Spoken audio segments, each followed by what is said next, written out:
YouTube channel GK with me में। जैसा कि आपको पता है हमने हरियाणा जीके की सीरीज शुरू की है, तो कुछ क्लासेस हम पहले वाली क्लास में कर चुके हैं। उसमें हमने 15 क्लासेस कंप्लीट कर ली है, जिसमें हमने हरियाणा के इतिहास के 2 चैप्टर पूरे कंप्लीट डिटेल के साथ में पढ़ लिए हैं। अब उसमें से कुछ भी आपके एग्जाम में आता है तो मेरे ख्याल से तो उसमें से कुछ भी नहीं रहा होगा, क्योंकि मैंने उसको पूरा कंप्लीट पढ़ाया है।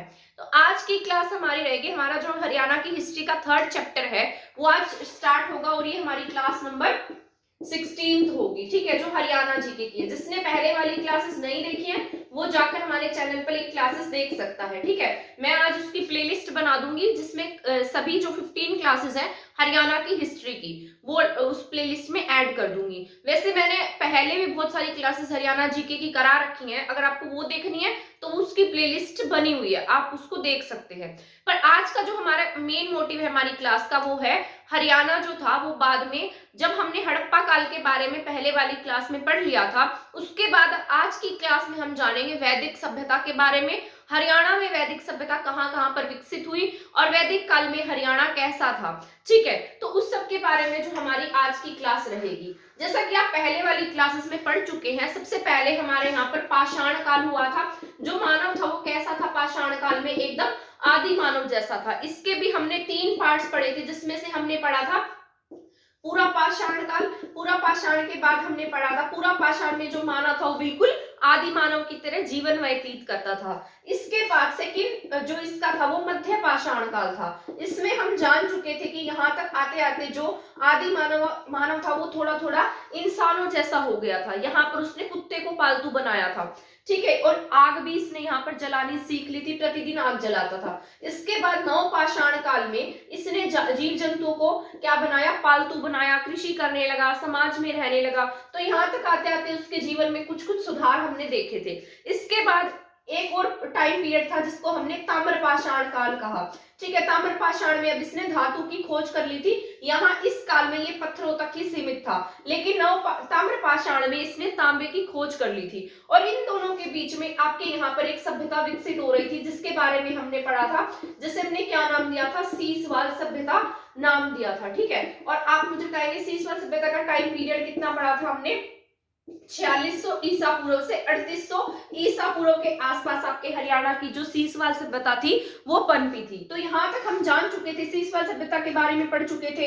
हमारे हरियाणा में बहुत सारी साइट्स थी जो पहले सीसवाल साइट थी और बाद में किसमें चेंज हो गई, वो हड़प्पन साइट्स में चेंज हो गई थी। मैंने आपको सीसवाल के बारे में भी बताया था कि सोथी राजस्थान से लेकर हमारे हरियाणा के सीसवाल तक ये सभ्यता फैली हुई थी। और हरियाणा के सीसवाल एक गांव टाइप है, सीसवाल गांव का ही नाम है। ठीक है, उसी के नाम पर इस सभ्यता का हमने नाम रख दिया सीसवाल सभ्यता। सीसवाल सभ्यता जो थी, यहाँ तक आते आते ये लोग कैसे हो गए थे, कृषक हो गए थे, मिट्टी के बर्तन बनाने लगे थे, मृद भांड बनाने लगे थे। ठीक है, तो इस तरीके से जो सीसवाल के लोग थे वो अब इनसे थोड़े से ज्यादा एडवांस हो गए थे यहाँ पर। और यहाँ से आते आते हमने इसके बाद पढ़ा था हड़प्पा। सीसवाल के बाद हमने क्या पढ़ा हरियाणा में, हड़प्पा सभ्यता के बारे में। मैंने आपको बताया था जो हड़प्पा सभ्यता थी वो आपकी मैंने कल की क्लास में आपको हड़प्पा सभ्यता के बारे में पढ़ाया था कि जो हड़प्पा सभ्यता के लोग थे बहुत अधिक एडवांस लोग थे। कैसे थे ये, बहुत अधिक एडवांस थे। इनके जो शहर है, इनके घर है, वो हमारे आज के घरों से मिलते जुलते थे। यानी कि जैसे आपने देखा होगा कि आज जैसे सेक्टर्स में एकदम सेम पैटर्न पर घर बनाए जाते हैं, उस टाइम में हड़प्पा के जो लोग थे वो सेम पैटर्न पर इस तरीके से घर बनाते थे। उनके जो गलियां थी वो एक दूसरे को इस तरीके से समकोण पर काटती थी, जिसे क्या कहा गया था, ये किस पर बसाए गए हैं, शतरंज के बिसात पर बसाए गए शहर है। ठीक है, जिस तरीके से उसमें आपका नाम बनावली आया था, हमने बनावली के बारे में पढ़ा था कि शतरंज के बिसात पर बसाया गया है। इसमें हमने एक साइट पढ़ी थी जिसमें हमने पढ़ा था भगवानपुर के बारे में। मैंने आपको बताया था जो भगवानपुर है ये आपके एक ऐसी साइट थी जहां पर 2 साइट्स के साक्ष्य मिले जो एक साथ क्या थी, पैरेलल थी। तथा बाद में जब आपके हड़प्पा सभ्यता के बाद यहाँ पर वैदिक काल की शुरुआत हो रही थी, तो यहाँ पर आर्यंस के साक्ष्य भी देखने को मिले थे। ठीक है, जो आर्य कहाँ से आए थे, मध्य एशिया से आए थे। ऐसा माना जाता है कि मतलब जो हिस्ट्री है ना, हिस्ट्री में ऐसा माना गया, बहुत सारे जो इतिहासकार है उन्होंने भी कहा है कि जो ये हड़प्पा के लोग थे ना, ये हमारे प्योर इंडियन थे, यानी कि इंडिया के लोग थे। परंतु बाद में जो आर्यंस आए थे ना, वो मध्य एशिया से उठकर यहाँ पर आए, और ऐसा माना गया कि शायद इन्होंने हड़प्पा के लोगों पर आक्रमण किया होगा, इन्हें इनके साथ युद्ध किया होगा, लड़ाइयां की होंगी, तो ये डरकर कहाँ भाग गए, पूरे जो हमारा जो मिडल भारत है, मध्य भारत है, वहां पर चले गए। जो आज आप मध्य प्रदेश के एसटी देखते हैं ना, जो जंगलों में ट्राइब्स रहती हैं, ऐसा माना जाता है कि ये हड़प्पा सभ्यता के लोग थे ना, वही उनके वंशज वो हैं जो मध्य प्रदेश के कहाँ पर रहते हैं, जंगलों में रहते हैं। तो इस तरीके से हमारे यहाँ पर जो हड़प्पा साइड थी वो क्या हो गई, खत्म हो गई, या कहीं कहीं ऐसा भी कहा गया है कि जो हड़प्पा सभ्यता थी ये या बाढ़ आ गई जिससे ये क्या हो गई, मतलब ये नष्ट हो गई, या एक स्थान को छोड़कर दूसरी जगह पर चले गए थे। तो इस तरीके की बहुत सारी कहावतें हैं, क्योंकि इसके बारे में हमें कोई लिखित सामग्री तो मिली नहीं है, मतलब लिखित सामग्री तो मिली है लेकिन हम उसके बारे में पढ़ नहीं पाए हैं, उसके बारे में हमें मतलब उनकी लिखित जानकारी नहीं है। तो इसके बाद क्या हुआ, जो ये हड़प्पा सभ्यता थी ये क्या हो गई, यहाँ पर खत्म हो गई, और इसके बाद हमारे इंडिया में क्या आई, वैदिक सभ्यता आई। अगर ये इंडिया में आएगी तो ये कहाँ पर रहेंगे, हरियाणा में भी आएंगे, तो हरियाणा में भी इनके कुछ साक्ष्य देखने को मिलेंगे, तो उसी के बारे में आज हम जानेंगे। ये सारा मैंने आपको यहाँ पर रिवाइज करा दिया है, ठीक है। इसके बाद मैं आपको बताती हूँ वैदिक सभ्यता के बारे में, ठीक है। तो अब हम पढ़ेंगे वैदिक सभ्यता के बारे में। जो आपके यहाँ पर वैदिक सभ्यता थी, आप सभी को पता है जो हड़प्पा का टाइम पीरियड था वो 2350 से 1750 के आसपास था। हम 25 लाख ईसा पूर्व से लेकर पहले हमने 10,000 ईसा पूर्व तक पढ़ा, उसके बाद 10,000 से 8,000, उसके बाद हम 8,000 से 4,000 ईसा पूर्व तक पढ़कर आए। फिर बीच में ही एक सभ्यता आपकी विकसित हो रही थी 4600 ईसा पूर्व से 3800 ईसा पूर्व के बीच में। अब बात कर लेते हैं वैदिक सभ्यता की। यहाँ पर पहले मैं आपको समझा देती हूँ, फिर मैं सारा कंप्लीट लिख दूंगी ताकि आप अपनी नोटबुक में उसको नोट भी कर सके, पर पहले इसको समझ लीजिए। जो वैदिक सभ्यता थी ना, वैदिक सभ्यता का टाइम पीरियड पहले मैं बताती हूँ, क्योंकि इससे पहले हड़प्पा का टाइम पीरियड आपके यहाँ पर 2350 से 1750 तक था। अब है यहाँ पर वैदिक सभ्यता। वैदिक सभ्यता का जो टाइम पीरियड है वो आपके यहाँ पर 1500 ईसा पूर्व से 1000 ईसा पूर्व, और एक और था यहाँ पर 1000 ईसा पूर्व से 500 ईसा पूर्व, 600 ईसा पूर्व तक, ठीक है। कहां तक था, 600 ईसा पूर्व तक। तो इसे हमने नाम दिया पूर्व वैदिक सभ्यता, और इसके बाद वाला जो टाइम पीरियड आया था उसको हमने कहा उत्तर वैदिक सभ्यता, ठीक है। अब आप पूछेंगे इनमें क्या चेंजेस थे और क्या मतलब इसमें किस तरीके से हमारे हरियाणा से संबंधित रहा। तो सबसे पहले हम जान लेते हैं वैदिक सभ्यता का जो पूर्व वैदिक चरण था उसके बारे में। जो पूर्व वैदिक चरण था, यानी कि जो टाइम पीरियड 1500 से 1000 ईसा पूर्व तक का था, यानी कि लगभग 500 साल यहाँ पर ये इन्होंने अपना टाइम स्पेंड किया था। ये बहुत ही बेस्ट टाइम था, और यहाँ पे ये कौन से लोग थे, जो आर्यंस थे, जो मध्य एशिया से आए थे। ऐसा माना जाता है कि जो ये लोग थे ना, ये कहाँ से आए थे, मध्य एशिया से आए थे, और ये क्या थे, मतलब ये जो लोग थे ये बेस्ट थे। आर्यंस को क्या कहा गया है, बेस्ट कहा गया है, ठीक है। आपने पढ़ा भी होगा कि जो हिटलर था जर्मनी का, वो खुद को क्या कहता था, आई एम द आर्यंस, क्योंकि मैं क्या हूं, मतलब बेस्ट हूं, मैं आर्यंस हूं तो क्या हूं, बेस्ट हूं। तो ऐसा माना गया कि जो आर्यंस है वो कैसे हैं, बेस्ट हैं। तो आपने हिटलर को देखा होगा, हिटलर के बारे में पढ़ा होगा, तो हिटलर अपने उस पर क्या लगाता था, इस तरीके से एक स्वास्तिक का, जो उसके यहाँ पर जो हमारे यहाँ स्टार लगते हैं वो क्या लगाता था, यहाँ पर स्वास्तिक का निशान लगाता था, ठीक है। जो हमारे हिंदू धर्म में पवित्र माना जाता है, तो एक इसका यूज करता, स्वास्तिक का यूज करता था। ऐसा माना जाता है कि जो ये स्वास्तिक है ना, ये कहाँ से लिया गया है, वैदिक टाइम पीरियड से लिया गया है, और ये आर्यंस का था। तो ये तभी से इसका प्रचलन मतलब ज्यादा देखने को मिला। हड़प्पा सभ्यता में भी इसका यूज किया है, ठीक है, बाद में इन्होंने भी इसका यूज किया, ठीक। तो यहाँ पर वैदिक जो पीरियड था, अब हमने पढ़ा था जो हड़प्पा सभ्यता थी ना, वो कैसी थी, आपके बहुत एडवांस थी, और कैसी सभ्यता थी,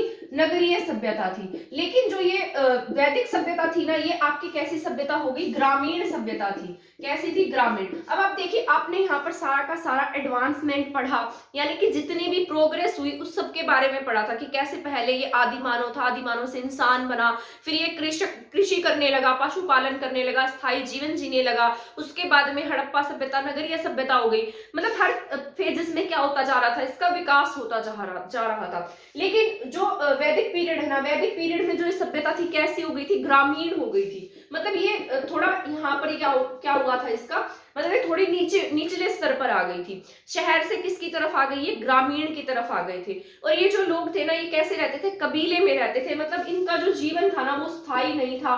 किस तरीके से रहते थे, कबीले में रहते थे।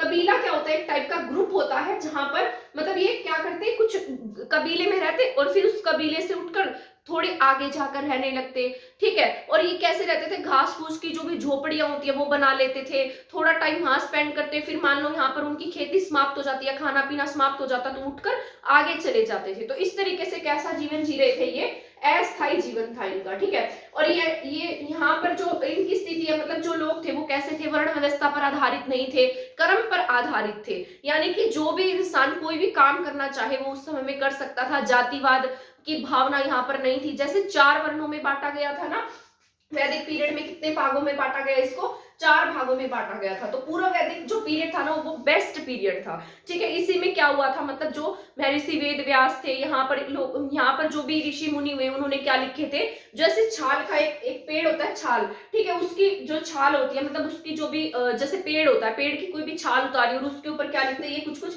शाई के साथ इस तरीके से लिखते जाते थे। तो इस तरीके से बहुत सारे ऐसे छाल पत्थर इकट्ठे हो गए, न जाने कितने ऋषि मुनि हुए होंगे जिन्होंने ऐसे ऐसी छालों पर कुछ कुछ लिखा होगा, कुछ अच्छी बातें लिखी गई होंगी। तो बाद में महर्षि वेद व्यास जी ने क्या किया था, इनका संकलन कर दिया था।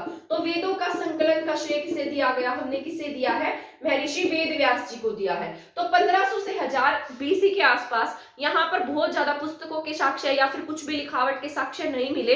ये जितनी भी चीजें लिखी गई है ना, ये संकलन किया गया, ये उत्तर वैदिक काल में हुआ है। पूर्व वैदिक काल में बहुत ज्यादा इनको इतनी जानकारी नहीं थी, मतलब ये ग्रामीण सभ्यता थी। और इसके पूर्व वैदिक काल में ऐसा कहा जाता है कि पूर्व वैदिक काल में ये जो इनकी व्यवस्था थी, ये कैसी थी, वर्ण कर्म आधारित थी, वर्ण आधारित नहीं थी। सबसे पहले क्या आते थे इस टाइम पीरियड में, ब्राह्मण थे, ब्राह्मण, ठीक है। ब्राह्मण के बाद यहाँ पर क्षत्रिय थे, क्षत्रिय के बाद में यहाँ आपको पता है वैश्य थे जो व्यापार करते थे, ठीक है। वैश्य के बाद में यहाँ क्या थे, शूद्र थे।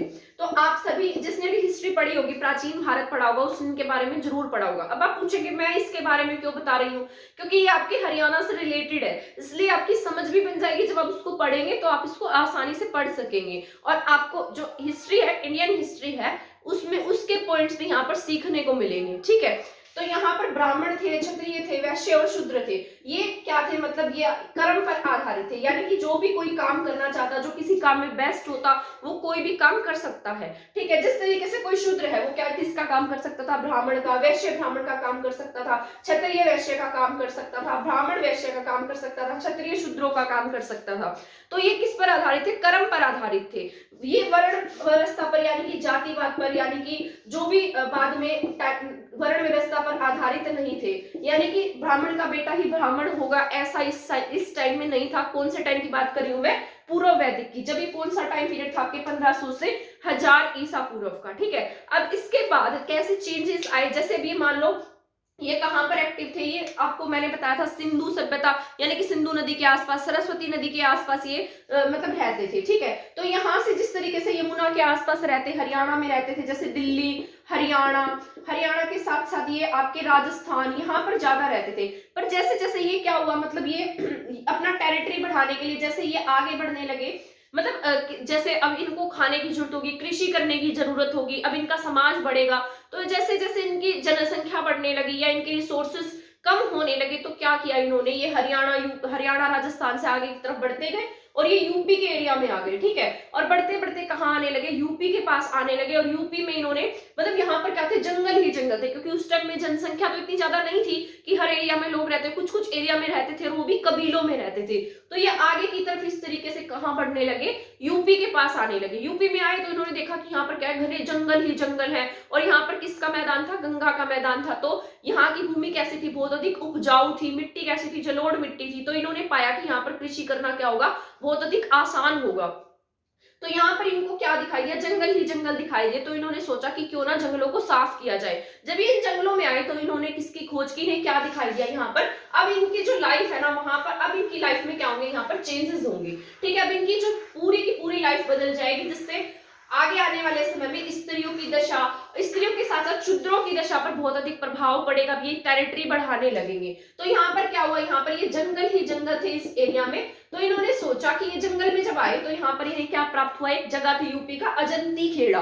ठीक है, यूपी के अजंती खेड़ा में इन्हें लोहे के साक्ष्य मिले और इन्होंने बाद में जो लोहा होता है, लोहे से अलग अलग क्या बनाए, इक्विपमेंट्स बनाए, यानी कि उपकरण बनाए। बाद में इन्होंने जंगलों की सफाई की। अब आप देखेंगे कि जो जंगल है ये इनकी सफाई कौन करेंगे, यहाँ पर पुरुष के द्वारा की जाएगी। अब इन्हें ऐसा लगा कि जो जितने ज्यादा अधिक जंगलों को साफ कर देगा उतना का उतना एरिया किसका हो जाएगा, उसी कबीले का हो जाएगा। तो अब ये क्या सोचने लगे कि हमारे कबीले में क्या हो, ज्यादा से ज्यादा पुरुष होने चाहिए। तो अब देखिए, अब ये क्या सोचेंगे कि हमारे यहाँ पर ज्यादा क्या हो, पुरुष हो, तो हम क्या कर सकते हैं, इसकी सफाई कर सकते हैं, क्योंकि उस महिलाएं क्या कर सकती थी, घर का काम करती थी, और ये पुरुष क्या करते, जंगलों की सफाइयां करते थे।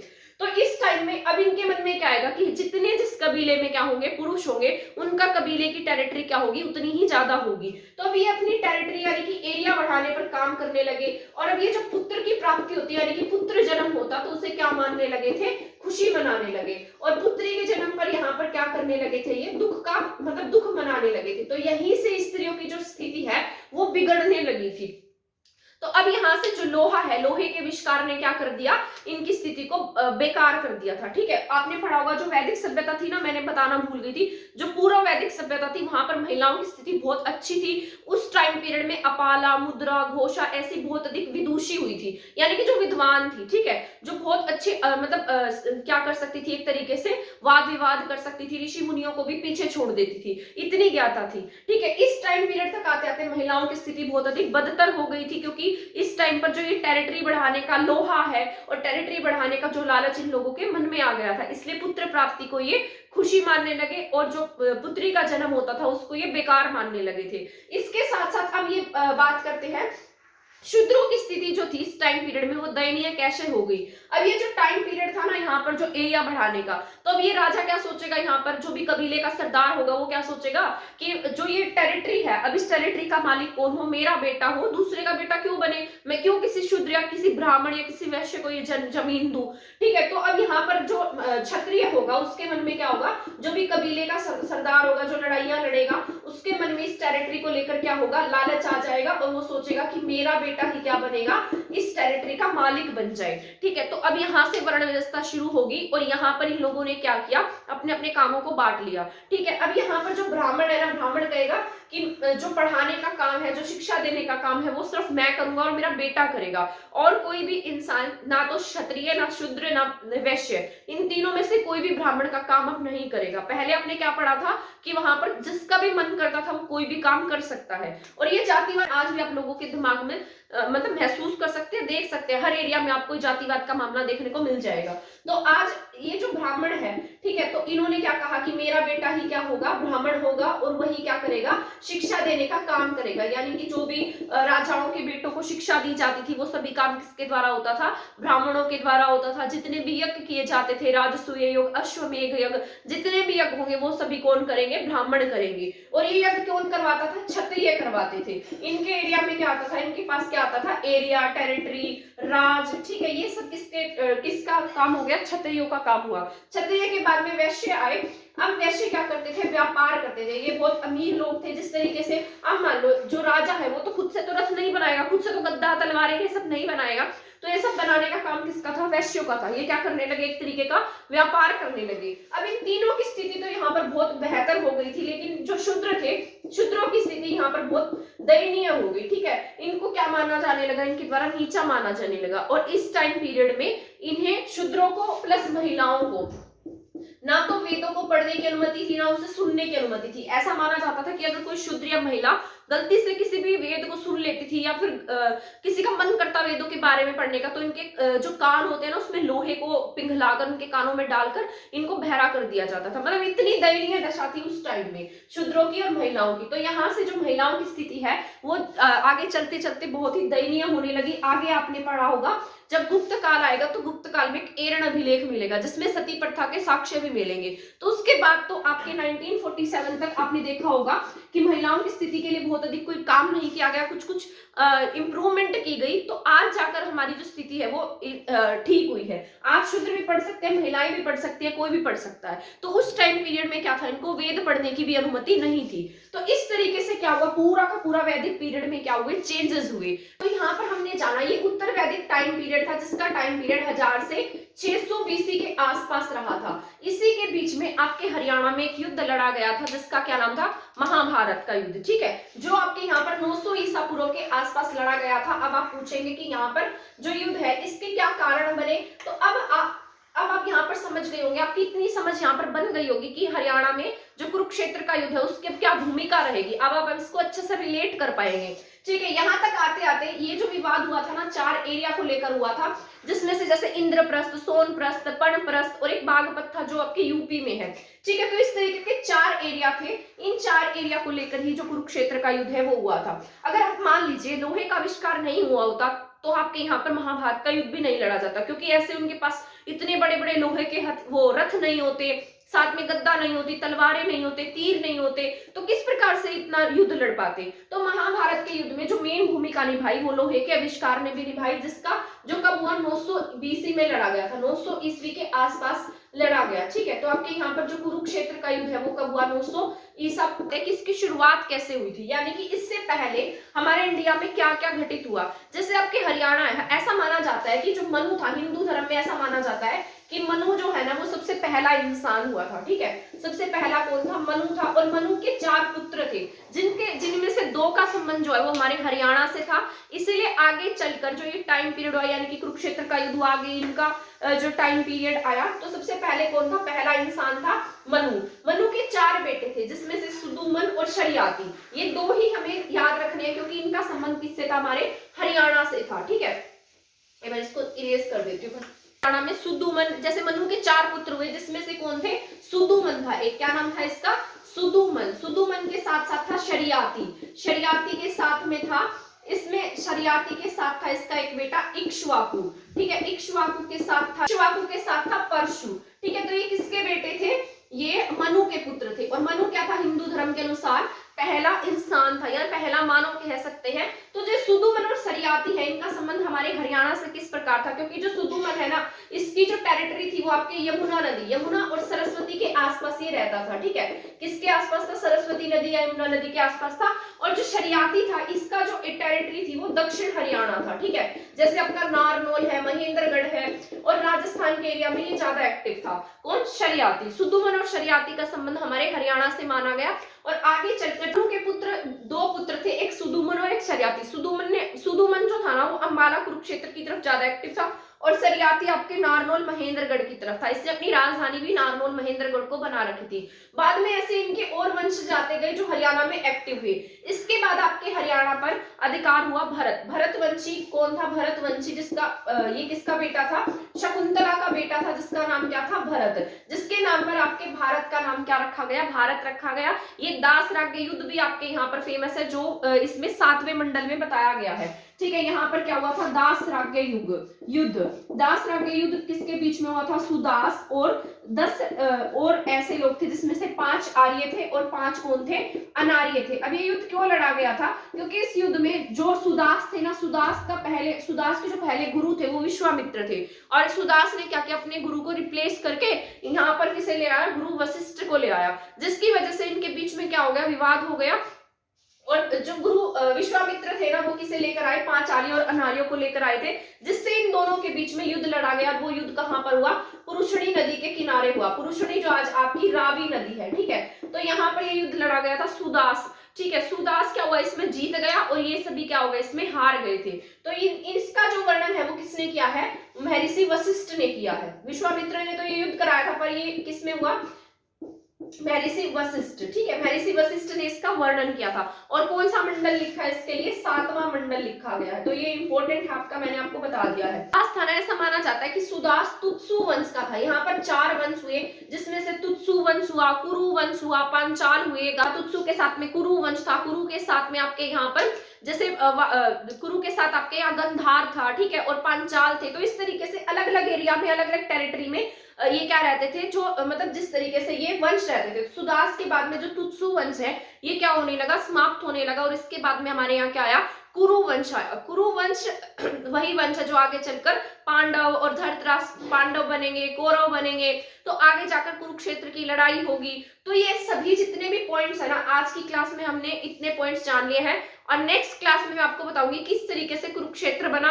और किस तरीके से कुरुक्षेत्र की लड़ाइयां हुई, गांधार पांचाल के साथ में कैसे इसने लड़ाइयां लड़ी, महाभारत का युद्ध यहाँ पर किस तरीके से हुआ, तो वो कंप्लीट नेक्स्ट क्लास में मैं यहाँ पर लिखकर बता दूंगी। ठीक है, आई होप यहाँ तक जितना भी मैंने आपको पढ़ाया है ये समझ में आ गया होगा। ये आपके हरियाणा जीके के पॉइंट ऑफ व्यू से भी जरूरी है, और साथ साथ जितने भी पॉइंट्स मैंने आपको पहले बताए हैं वो आपके इंडियन हिस्ट्री के पॉइंट ऑफ व्यू से भी बहुत जरूरी है। आप चाहें तो उसको नोट कर सकते हैं, और नहीं तो मेरी क्लास 2-3 बार देख लीजिएगा, इससे आपके डाउट्स क्लियर हो जाएंगे। और अगर कोई डाउट होता है तो कमेंट सेक्शन में पूछ सकते हैं। ठीक है, तो आज की क्लास में हमने इतना ही जाना। मिलेंगे नेक्स्ट क्लास में, नेक्स्ट टॉपिक के बारे में जानेंगे, वो यहाँ पर मैं आपको कंप्लीट लिख कर बताऊंगी। ठीक है, उसमें पूरा एक्सप्लेन कर दूंगी, तब आपके जितने भी पॉइंट्स हैं वो आपके पूरे दिमाग में सेट हो जाएंगे। मिलते हैं नेक्स्ट क्लास में, नेक्स्ट हमारे इस टॉपिक के साथ, और इसके बाद हमारा वैदिक काल समाप्त हो जाएगा। उसके बाद हम पढ़ेंगे वैदिक उत्तर काल के बारे में।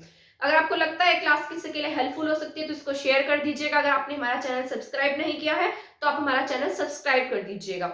आज की क्लास में इतना ही है। थैंक यू, धन्यवाद।